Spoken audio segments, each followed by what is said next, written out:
ಎಲ್ಲರಿಗೂ ನಮಸ್ಕಾರ. ಸೊ ನಾನು ಈ ವಿಡಿಯೋದಲ್ಲಿ ಏನು ಹೇಳ್ತಾ ಇದ್ದೆ ಅಂದರೆ, ಈ ಗಾಡಿ ಎಷ್ಟು ಪೆಟ್ರೋಲ್ ಮೈಲೇಜ್ ಬರ್ತಾ ಇದೆ ಅಂದರೆ ಗೊತ್ತಾಗ್ತಾ ಇಲ್ಲ ಅಂತ. ಬೇರೆಯವರು ಬೇರೆ ವಿಡಿಯೋದಲ್ಲಿ ನೋಡಿದ್ದು ರಾಯಲ್ ಎನ್ಫೀಲ್ಡು ಕ್ಲಾಸಿಕ್ಕು. ಸೊ 350 ಇದು ನನಗೆ, ನಾನು ಡೈರೆಕ್ಟ್ಲಿ ಯಾವಾಗಲೂ ಫುಲ್ ಟ್ಯಾಂಕ್ ಹಾಕ್ಸ್ಕೊತೀನಿ. ನಾನು ಫುಲ್ ಟ್ಯಾಂಕ್ ಹಾಕ್ಸ್ಕೋವಾಗ ನನಗೆ 290.7 ಕಿಲೋಮೀಟರ್ಸ್ ಬಂತು. ಓಕೆನಾ. ಸೊ 290.7 ಕಿಲೋಮೀಟರ್ ಬಂತು. ಆಲ್ಮೋಸ್ಟ್ ಆವಾಗ ನನಗೆ ರೆಡ್ಡಲ್ಲೇ ಬಂದಿದೆ. ನಾನು ಫುಲ್ಲು ಸ್ಟಾಪ್ ಆಗಿಲ್ಲ ಗಾಡಿ. ಆಗನೂ ನಾನು ಸ್ವಲ್ಪ ಇದೆ ಅಂದರೆ ಹಾಕ್ಸ್ಕೊಂಡಿದ್ದೀನಿ.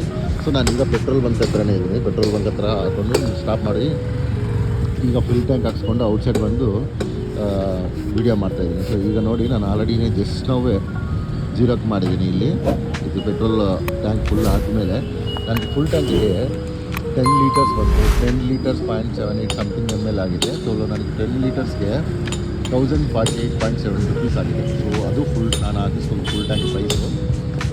ನೆಕ್ಸ್ಟು ನಿಮಗೆ ಅದನ್ನು ಇದರಲ್ಲಿ ಗೊತ್ತಾಗಿದೆ ಅಂದರೆ ಎಷ್ಟು ಬರುತ್ತೆ ಅಂತ. ನನಗೆ ಇಷ್ಟು ಗಾಡಿ ಯೂಸ್ ಮಾಡ್ತಾಯಿದ್ದೀನಿ 6 ಮಂತ್ಸ್ ಆಗಿದ್ರೆ ನನಗೆ ಈಗ ಗೊತ್ತಾಗ್ತಾ ಇಲ್ಲ. ನಿಮಗೆ ಅದನ್ನು ಗೊತ್ತಾಗಿದೆ ಪ್ಲೀಸ್ ಕಾಮೆಂಟಲ್ಲಿ ಇನ್ಫಾರ್ಮ್ ಮಾಡಿ, ಸಬ್ಸ್ಕ್ರೈಬ್ ಮಾಡಿ. Thank you.